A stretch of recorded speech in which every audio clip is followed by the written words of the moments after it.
I'm Jackie Miller, host of Out of Crazy Town, your guide to divorcing a narcissist. Sometimes we just want someone to shoot it to us straight. What will really happen with my case in family court? What does a judge care about or not care about? Kelli Avallone is a family law attorney out of San Diego who specializes in complex, high-conflict family court cases and custody battles. She is here to give us the cold, hard truth about the reality of family court.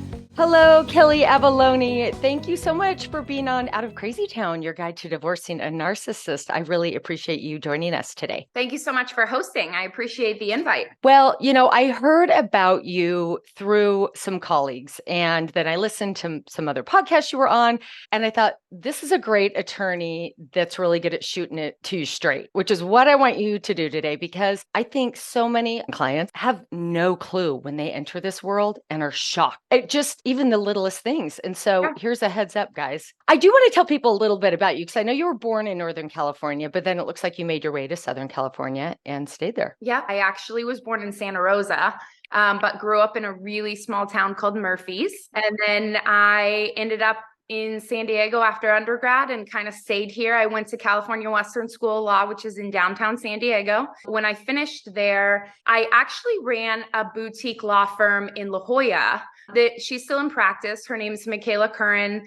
Great little firm, really great practice. Ultimately, I just kind of wanted to expand and go on my own. And so I started my own practice about 2019. I think we officially were official in 2020, but 2019, I was really kind of on my own, and then finishing up some litigation at the Curran law firm. And then I just really have been on my own ever since. So we have a couple of attorneys now that work with me as well. They're phenomenal. And other than that, we are primarily only San Diego cases at this point in time, just because there is so much business and there's so much need for it in San Diego that it doesn't always make sense for us to venture out of our jurisdiction and go to, let's say, Orange County or LA or Santa Monica. So that's primarily where we practice now. Okay, great. And I have clients that really wanted an attorney that was really outside of their area, and they went ahead and did it. And they love that attorney, but you're right.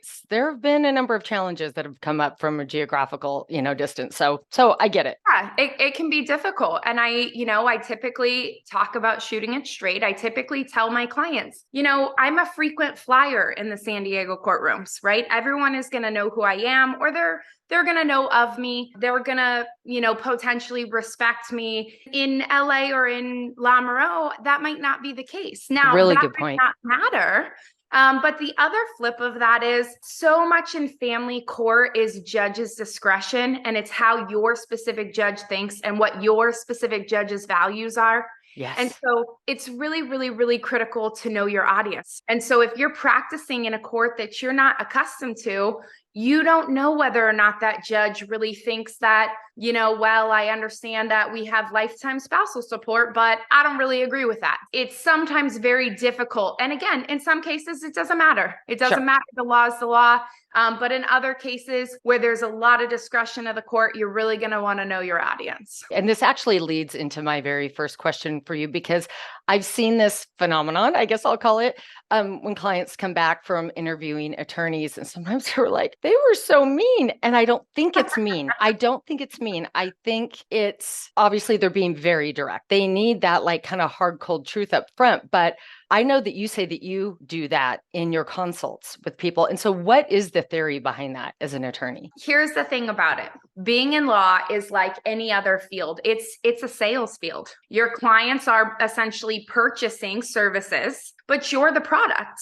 And so if you go into a consult and you feel like you are buying a car, you're in the wrong spot.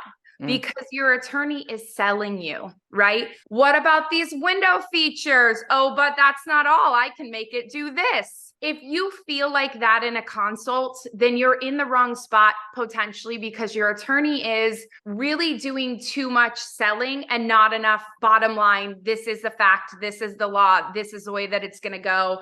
Obviously we don't have a crystal ball. And I say that to my clients all the time. I can't predict the future. I don't know what's going to happen. The nice thing, and sometimes frustrating thing about family court, is that the facts literally change every day. You might be the supervised parent one day, and all of a sudden the other parent gets a DUI, gets, in a bar fight, gets arrested, makes some poor choices. And all of a sudden, guess what? The court has to choose between who's the better of the two parents.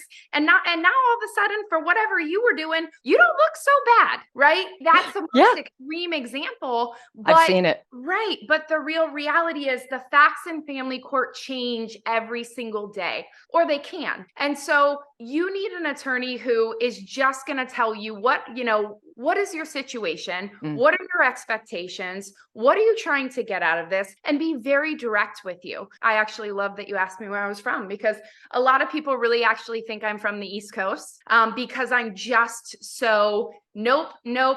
That's great. We're not doing that.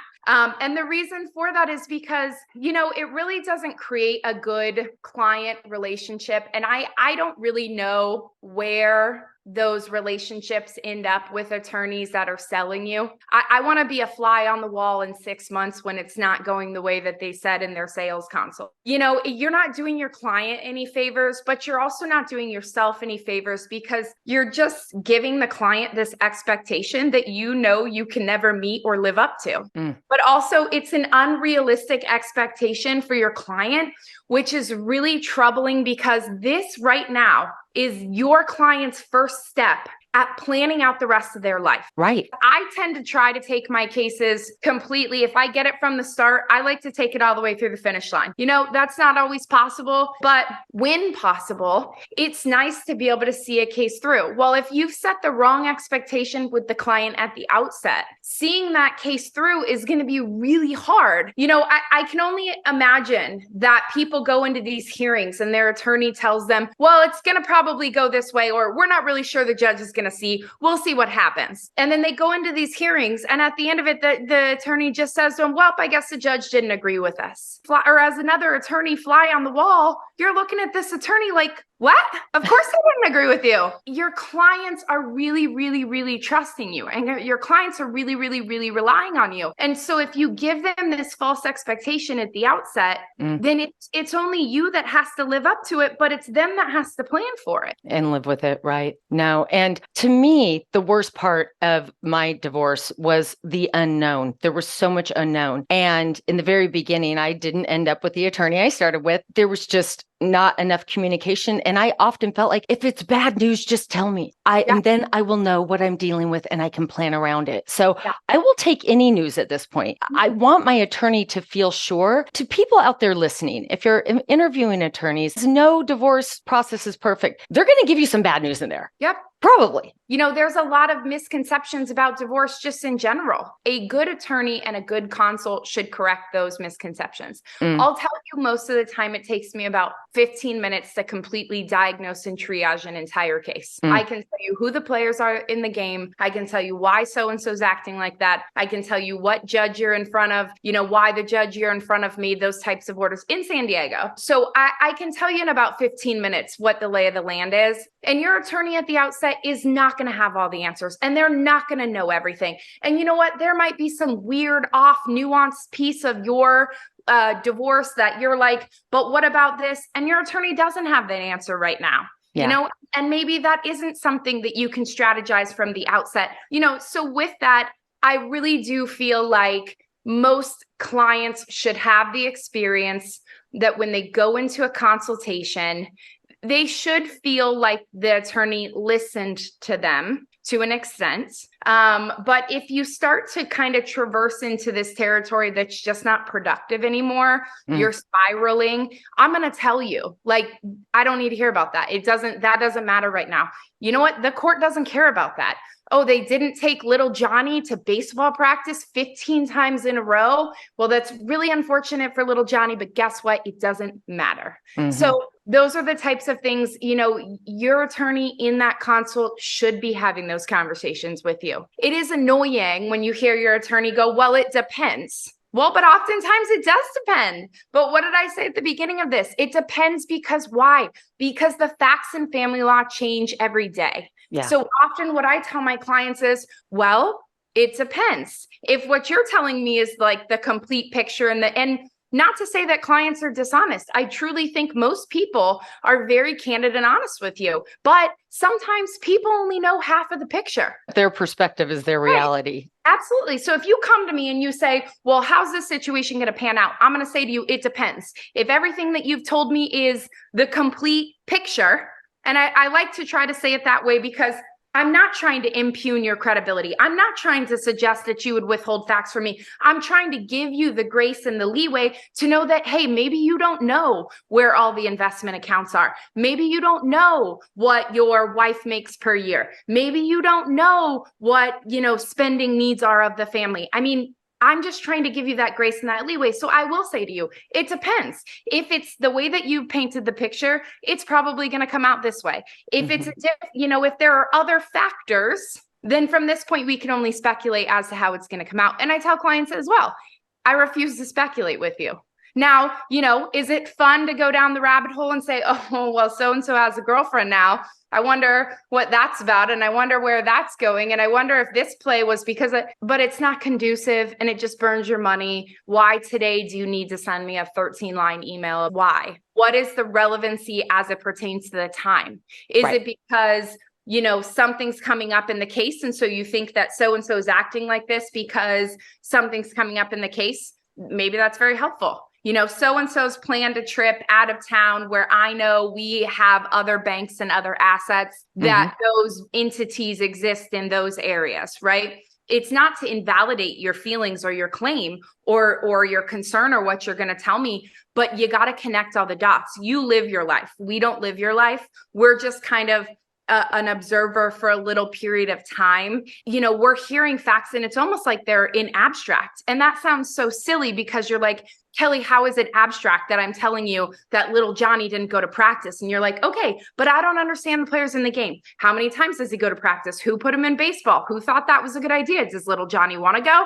I mean, we're hearing the facts in abstract, even though you're like, I am literally speaking plain English to you. Why are you not getting it? So contextualize it for us and have a little bit of patience for us because you have to understand that, our brains in any given time is like somebody trying to board a subway train at rush hour, right? Yeah. It's all these people trying to cram in the door before the doors close.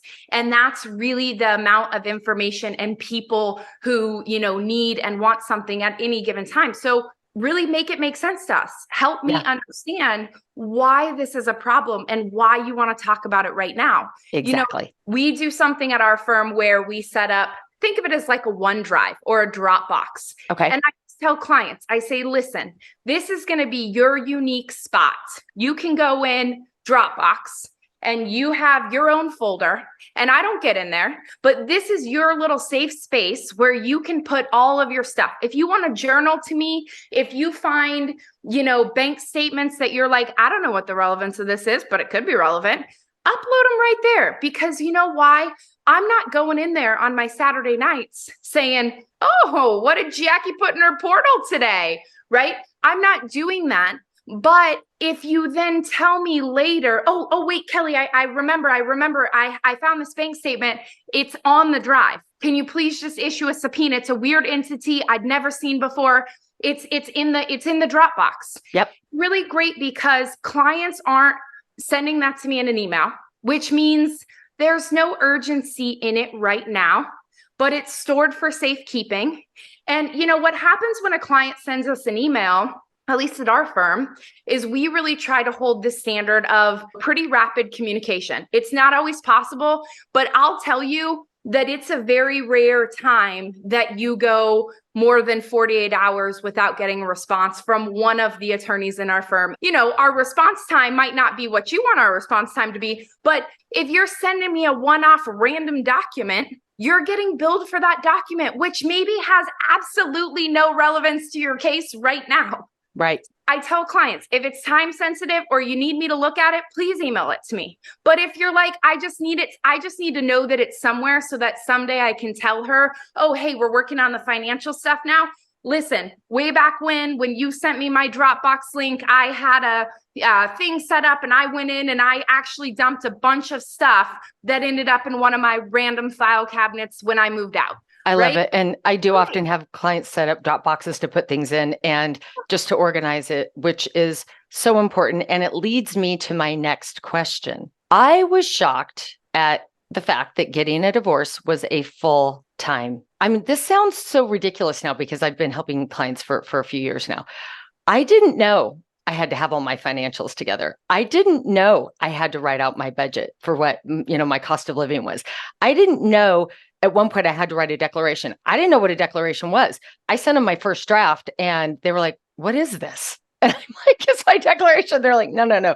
The learning curve was very steep and the amount of work. And I want people to have a heads up. You guys immediately need a lot of financial information and sometimes other things if there's custody battles, blah, blah, blah. What do you want people to know about the amount of work on their side? So it's a couple of things. Most cases, there's going to be some immediate work when you come in for divorce, right? Whether it's gathering all your financial information, like you said, to kind of fill out the asset disclosure, or whether it's we're immediately rushing for some custody issue. A lot of times in my cases, because I get brought in on mostly very gnarly high conflict cases, that's typically the type of cases that I tend to be really good at. And I think you kind of attract what you are good at and what you're kind of out there for. Sure. So most of the time in my cases, the cases are starting off with some sort of custody and visitation issue. And that's going to kick off the case. But it doesn't matter whether it starts off with custody and visitation or it starts out with the financials. The reality is your attorney at that inception is going to need something from you. You might ask them, hey, what is the timeline for this? How quickly do you need this? If you have, let's say, an emergency custody issue, well, I'm going to need that declaration and I'm going to need your statement and I'm going to need all the text messages and everything else. I'm going to need that pretty immediate, right? Because you're telling me that you have an emergency. I'm telling you I can fix it or I can try to fix it, but I need the cooperation. But most people are not proficient writers. And I don't know if, perhaps it's one of our skill sets as attorneys that we are really great writers because we have to read a lot, or we're really great writers because we have to talk a lot. If your attorney is proficient in writing, your attorney is going to say to you, hey, listen, give me the nuts and bolts, describe what it looks like to me, and I'm going to be able to kind of flesh out the rest. Yeah. But some attorneys just kind of sit you down and say, okay, here you go, write a declaration about all the things. And you're like, I'm not really sure. That was your experience. That was didn't end up with that attorney after long. Yep. But yes. But here's the other factor. As an attorney, I'm the frequent flyer in court. I know what the court's going to find relevant. Yeah. So, if it is more expensive for clients, if I have to do a lot of that writing and a lot of that, like listening to what a client says and then coloring it and contextualizing it for everybody, and you're really painting a picture in words for a life you didn't live that has nothing to do with you, for people that you've barely met. Right. It's wild. It's a lot of expense to the client. When I have a client who I know can probably string together, some version or another, I typically tell them, you give it a try, but don't let this be like daunting to you. If you can't take it all the way there, don't worry about it. Give me the nuts and bolts. Give me the word vomit version where you just type it out and you're crying and you're sad and you're whatever else. Just put it all on paper and I'll say, nope, we're not saying that. Yep, we're going to say that. Oh, that makes sense. Let's contextualize this. Let's explain this a little more. So a lot of times I'll have clients kind of give me their version, their nuts and bolts, and then we kind of work around it. It still involves so much work for clients. It's not that maybe putting together a declaration or putting together these financial statements is so time consuming that, in your words, it's a full-time job. It's really more that I think people procrastinate it and they create this anxiety bubble of Yes. what they believe that this task is and how they don't know how they're ever in a million years going to get there. You just described it exactly, because you're shunted into this world of extreme stress immediately. So your brain space has shrunk to almost nothing by that time. And you're right. So the tiniest task seems monumental. If I'm speaking English to you and you're not getting it, like, feel free to just kind of grab hold and say, make it make sense. I don't get it. I don't understand. What do you want on paper? Because I'm happy to say, listen, if I said to you, hey, Jackie, go write a declaration about your life, what your parenting schedule was, what your timeshare is, who drops off the kids, who feeds the kids, what's your morning routine, what's your afternoon routine, who picks the kids up from school, who gets them to bed, all of those things and everything that happens in between. And I need that by tomorrow at 10 a.m. If I said that to you versus just saying to you, talk to me about what that experience was like for you. And then as you're talking about it, you say to me, well, the kids go to 3 different schools. He works. I had to pick them up every day, but I also was responsible for getting them there every day. One drop-off was at 7:50. One drop-off was at 8:10. One drop-off was at 8:45. By the time I finished all of that, I got back home at 9:30, and then I could kind of start the day. But by the time I started the day, inevitably, our daughter who has autism needed me to go back to school for a parent meeting. Our, son had an orthodontist appointment, or whatever. When you start painting that picture, then when I say to you, hey, Jackie, I need a declaration, the declaration goes like this. Talk to me about the school schedules. Easy. We just did it. Talk to me about the individual needs of the kids. Easy. We just did it. Our daughter is autistic. Our son has braces. He has appointments every 5 minutes. My husband works and doesn't actually participate in any of this. It's a much easier conversation than if I say to you, well, I just need you to tell me all the things and do all the things and tell me what happened between, 8 a.m. and 8 p.m. every day. And you're like, what day? What are we talking about? And what matters and what doesn't matter, right? Does it matter that I had to pick up our son for orthodontist appointments 3 times a week? Yeah, it matters. Yeah. Right. Yeah. But as a mom, it doesn't matter to you. Or as a dad that's doing it, it doesn't matter to you because it's just a fact of life. Exactly. And so are there anything else when you're in these consults and you're sort of, I know you'll have to generalize here and every divorce is different, but is there anything that people get really surprised or shocked at? I think a lot of times people have incorrect assumptions about how custody works. Yeah. And I think people have incorrect assumptions about what matters in custody. Mm-hmm. If I line up 15 people in a room, they're all going to say they want the best thing for their kid. Mm-hmm. But if 7 of those people are married to each other, and you have 7 couples in there, in that room, those people are going to have a very hard time agreeing what's the best for their kid. Mm-hmm. And you have to kind of be able to parse out what the biases are. You have to be able to parse out what the motives are.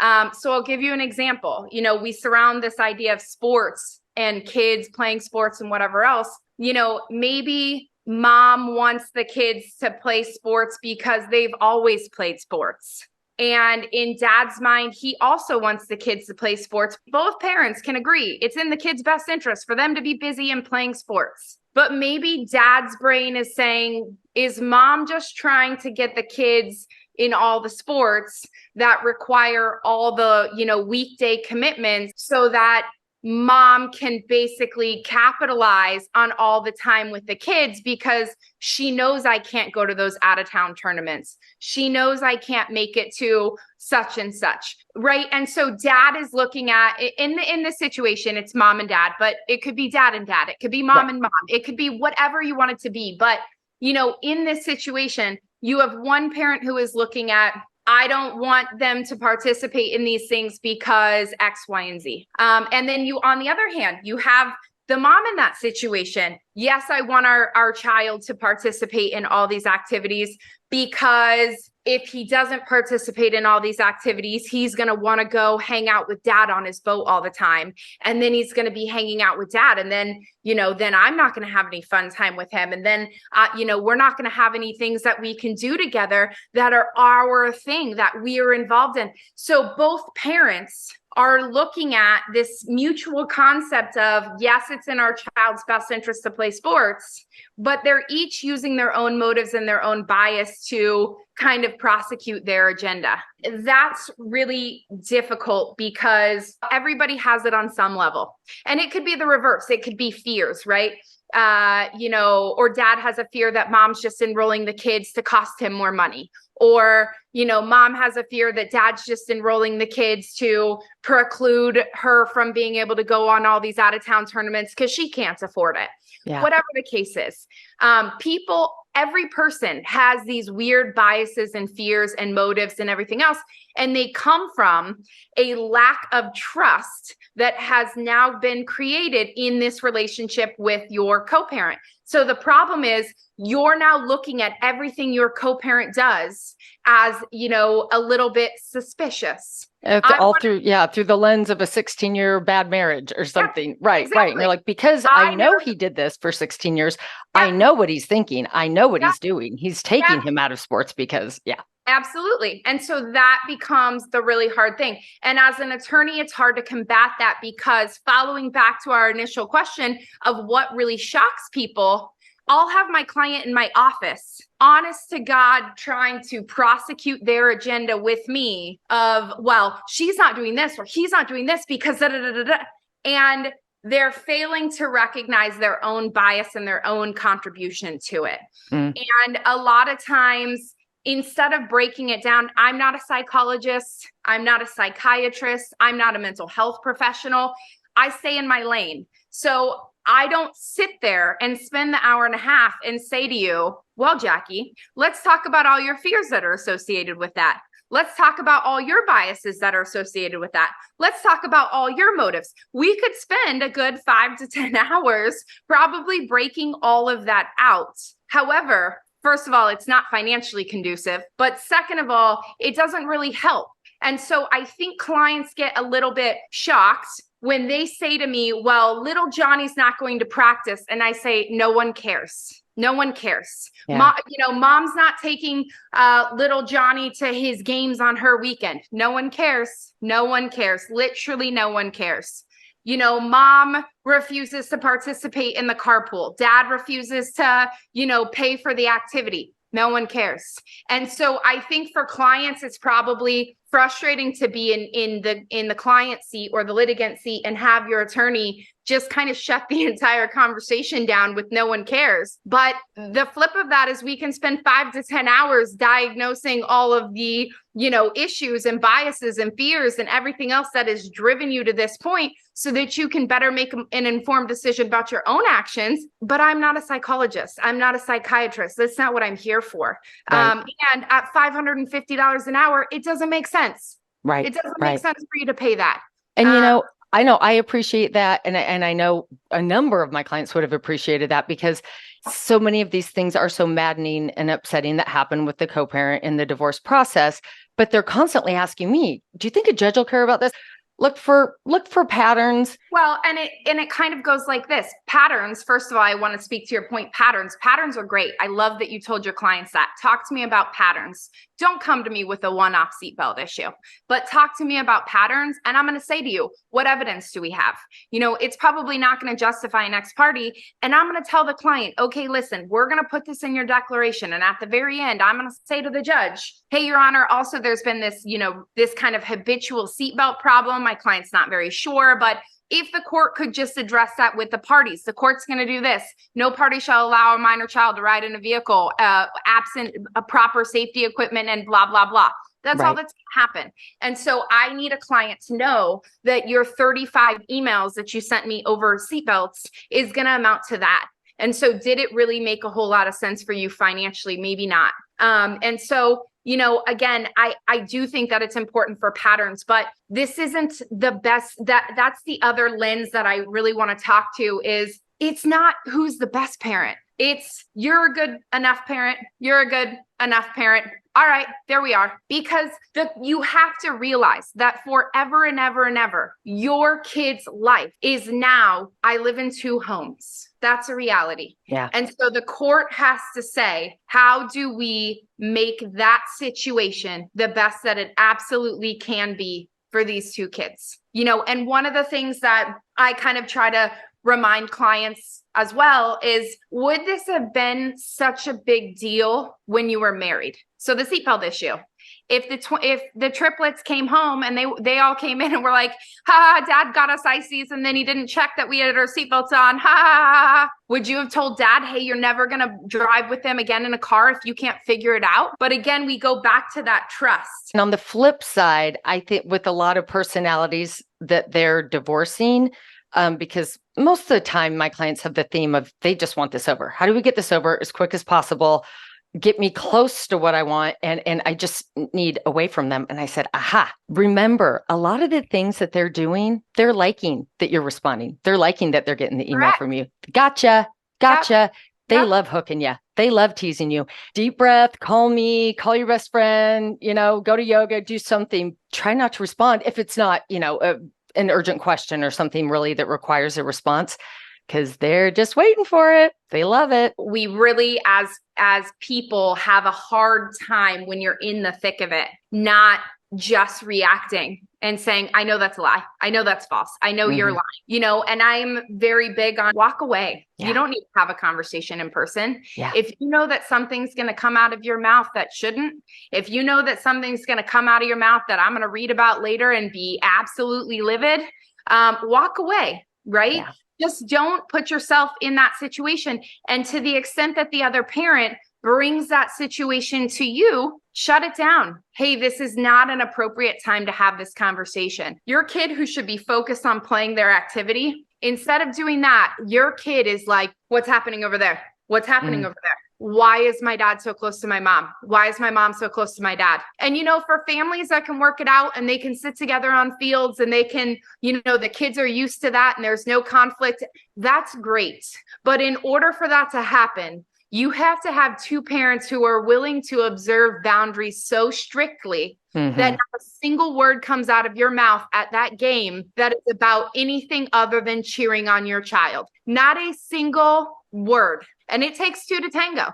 And so in our clients, in our world, Jackie, we don't have those clients, right? Because that's not our types of cases. But your kid has heard you talking to your girlfriend on the phone, you talking to your boyfriend on the phone, you talking to your parents on the phone saying, oh, well, now so-and-so's doing this. Oh, well, they know you're upset with the other parents. They know it's a general discord. And even when you're out of the divorce, your kids know. It's really difficult for people to conceptualize how much a lot of that stuff doesn't matter in courts, and how much, even if you can tell me that he's ambushed you 15 times at the basketball court, it doesn't matter. It doesn't matter. And so I think that is the hardest part for people to get their head around. I know we only have a little bit of time left, so I did want to ask you about something, switching gears. I think there is no guarantee on the spousal support and the child support. And I think a lot of people are shocked once the numbers get done and they hear the reality that the court wants you to get a job. Yep. I really try to give clients kind of some space. So to your point that you said earlier, this feels like a full-time job. And to my point, hey, listen, it's not really a full-time job, but because we're not used to being asked to write declarations, because we're not used to being asked to pull together all your financial statements. And by the way, if you could break it out by brokerage accounts and checking accounts and savings accounts and credit unions, that'd be really great for us, right? Because you're not used to that, because you might not be as organized as you wish you would in hindsight, right? It feels like a full-time job. I typically try to give my clients some breathing room and say, listen, take some space to deal with that. But yes, here's the real reality. It's not 30 years ago, right? Your judges on the bench, they aren't these old white men only, right? Your judges on the bench are women. They are people who have fought and scraped their way up the chain. It's no longer, well, I'm a judge now because my daddy was a prosecutor, and then my daddy became a judge, and so now I'm a judge because my daddy was a judge. It's not that anymore. And I'm really thankful for that, because it just brings so much more perspective, and it colors the family court system so much, and it really gives people a voice and an avenue, and it stops plopping on a one-size-fits-all performance for everybody. But to that point, you're not going to get a lot of empathy if you're talking to me about how you can't manage 2 kids and nothing else going on. And, I run a law firm and I have 4 kids and, we have a whole lot going on, right? Like you're not always going to get that empathy. I might empathize with you, but I'm certainly not going to sympathize with you. I'm certainly going to say, listen, you have much more capacity than you believe that you have. I promise you. I'm going to do a lot more trying to empower you to do those things because your judges have 4 kids. Your judges were moms. Your judges have their kids at the across the street daycare. Your judges had, kids when they were in, law school or undergrad or, post law school. But your judges are no longer just these old white men who had, a wife and they could understand how, well, of course, I'd want someone to support little Susan because she's always been the stay-at-home mom and she raised our 4 kids. And, for 36 years, she supported my legal career. You don't have that necessarily anymore. And so you have to open your eyes and understand that, yes, the law still supports long-term spousal support. Yes, that is all a factor. However, the amount of money that a DISO master calculation puts in, the amount of money that those softwares put in still only accounts for how much money's coming into the household. Right. Well, guess what, sis? 80% of marriages are failing because of finances. Not necessarily because there's not enough money, but because the perception is the reality. The perspective is the reality. And so one parent or one person thinks the other person is overspending or not making enough or not working enough or, not allowing them to spend. Whatever the case is, the root of most marriages dissolving is some sort of issue around finances.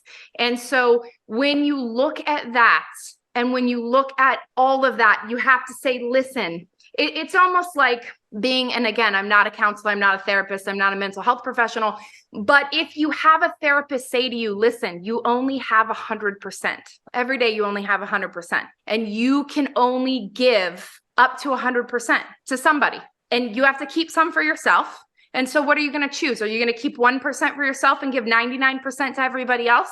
Because the reality is, you're not going to be able to do that for a very long time without being absolutely run ragged. So in this case, if you only have $10,000 a month coming into this household, well, the DISO master or the ex-spouse calculator still has to factor that same $10,000. And now it has to account for 2 separate households. So it's never going to feel like enough to you.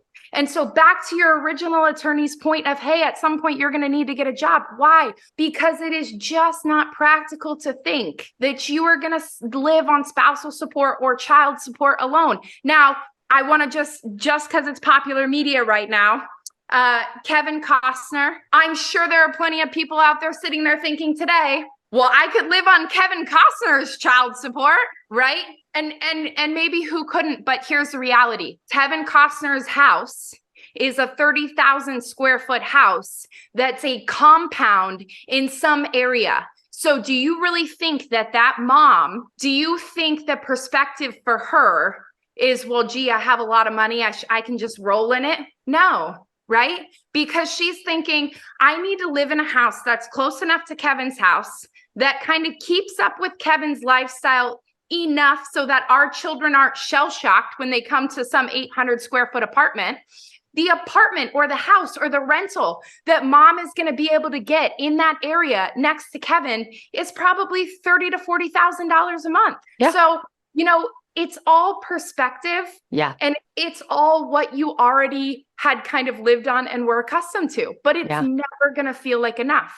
The reality is most families, and I don't know what it is for celebrities, but most families are living on what they earn. Right? Yeah. And so I don't think that Kevin, and his situation is necessarily living on what he earns, but if he's making $200,000 a month, that tax bill is pretty hefty. Yeah. So those quarterly payments are pretty hefty. If he has to keep up with a 30,000 square foot house, that mortgage payment is pretty hefty. And even if he doesn't have a mortgage, that property tax bill is pretty hefty. So, it's not necessarily this there's so much extra money, even in Kevin Costner, as my mom would say growing up, well, they have more money than God. Well, that's all well and great, but look at what their expenses are and how they've kind of bootstrapped themselves every month. Yeah.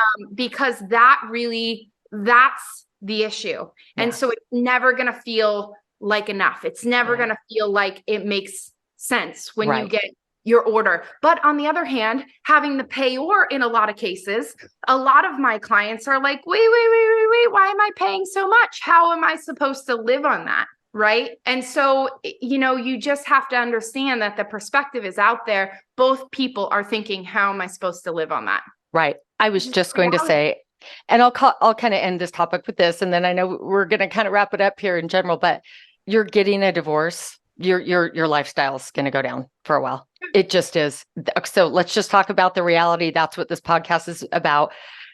Yes, you have to pay that much, or yes, that's all you get. It's after taxes, and then it's after this, and then it's after that. And then, they get to deduct this, and that's the number. So my big thing now that I have been so on my soapbox for a while is let's spend as much time as possible focusing on your future. You're getting a divorce. That's the reality. Your lifestyle's not going to be what it was for a while. Let's focus on a future that makes you happy. Absolutely. And, not every divorce is the end of the world. Right. You have to also, whether you're the person who wanted the divorce or not, you have to look at the opportunity in it and say, what are the things like right now? If I said to you, hey, you could go back and have this marriage with, presumably you like your boyfriend, but you're going to be comfortable and you're going to have all the things that you want. You're going to absolutely love it. But you have to give up all the experiences that you had in the last 3.5 years. You probably wouldn't necessarily want to do it. And if you did want to do it, it would be a hard call for you. Yeah. Because, figuring out that independence, figuring out that, hey, when my kids are with dad every other week, or when I have 5 days off one week and 2 days off the next week, I'm traveling. I'm spending time with my friends. I'm not having to have some dialogue where it's passive aggressive of, oh, you're going to go do that for the weekend. Must be nice. You're not having to have those dialogues, and the freedom in that is honestly really priceless. It's really an opportunity. But when you get out of this like scared mindset and this kind of fear of loss mindset where you're just kind of scraping by to figure it out, when you get out of that, it's so much better.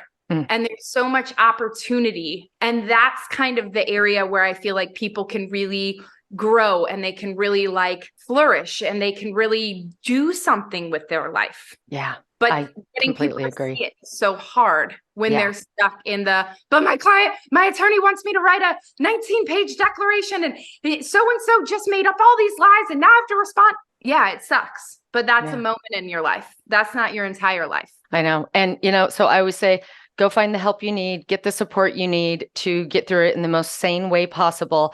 And let's figure out how to get you out of it. Right. Kelli, thank you so much for being on. It's, it's a tough journey. Your clients are so lucky to have you. And it's just, a heads up to people out there, if they're thinking about divorce or they're in it and they're thinking, is this normal? It just sucks. It just does. And I'm a huge advocate of radical acceptance. You cannot take a step forward until you acknowledge. Absolutely. Well, it was my pleasure. Thank you again. Take care. And hopefully we'll cross paths again soon in the future. Yes, of course. Thank you so much. Okay. Bye-bye.